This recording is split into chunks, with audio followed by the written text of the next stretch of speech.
What's up, Chroma fans? Ergonix here with the second video in my tutorial series.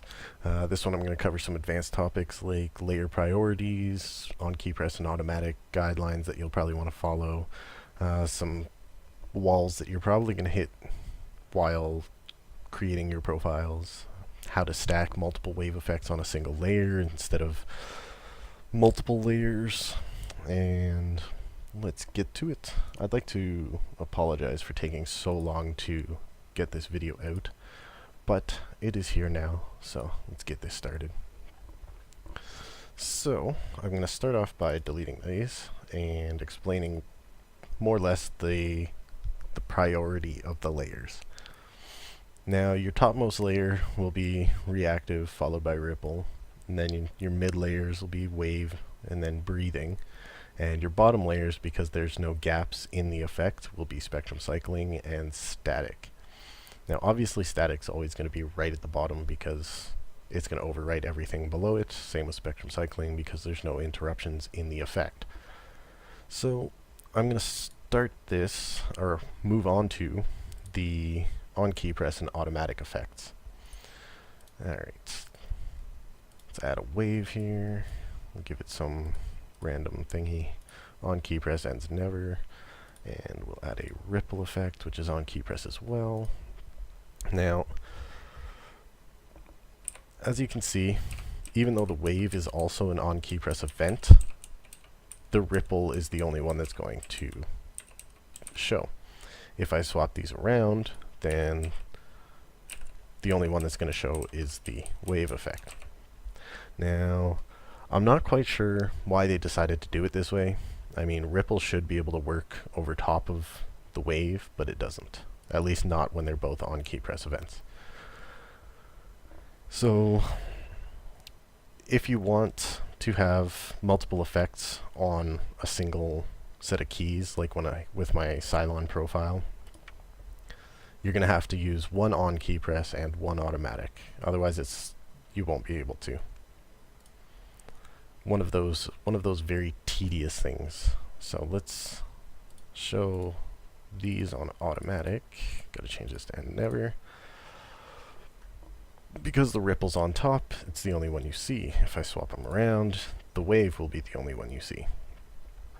Same reasoning behind the on-key press. You can't really have two on-key press events and two automatic events on a single key.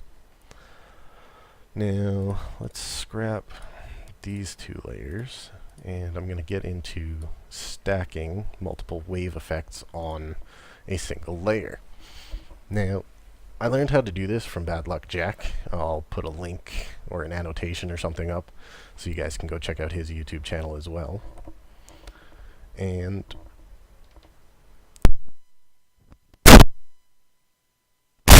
oops, accidentally hit the microphone mute button. Alright, so, right, back to it. Multiple wave effects on a single layer. Let's go this one, and we'll go, actually let's do this row.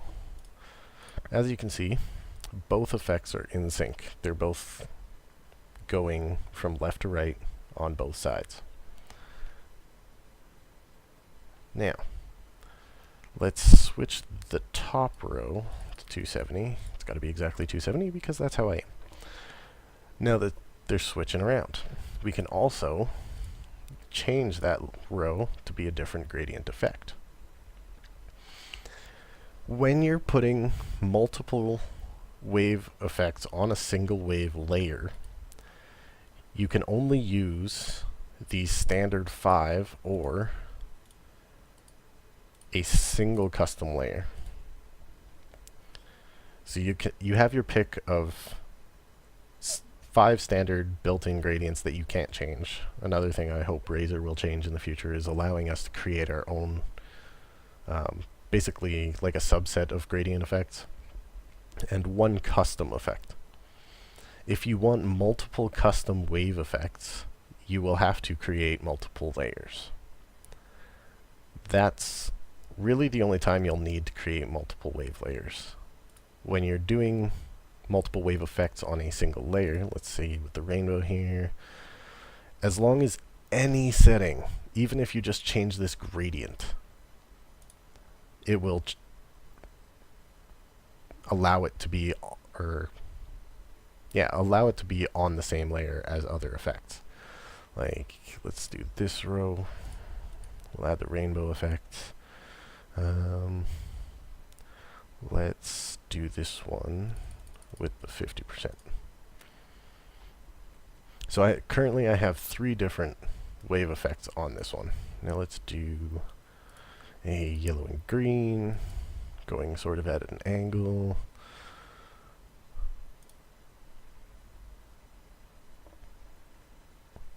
And let's do one more just cause. And we'll do this one with the red and orange. Actually, let's do, we'll do the red and orange, and we'll speed this one up.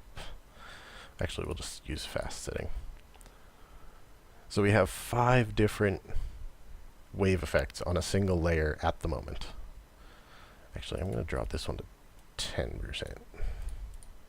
Pew pew. So yeah, that's how you can kind of cut down on the number of layers that you're going to be using when you're creating your effects. And that also more or less covers the advanced kind of topics that I wanted to get into. I think probably the rest of my videos are going to be how to achieve different effects like lightning. The same thing is the bounce effect from my Cylon profile, my timers, things like that. And yeah, I hope you guys enjoyed this video. If you did, like, subscribe, share it with your friends, do a get up dance, record yourself with my video in the background.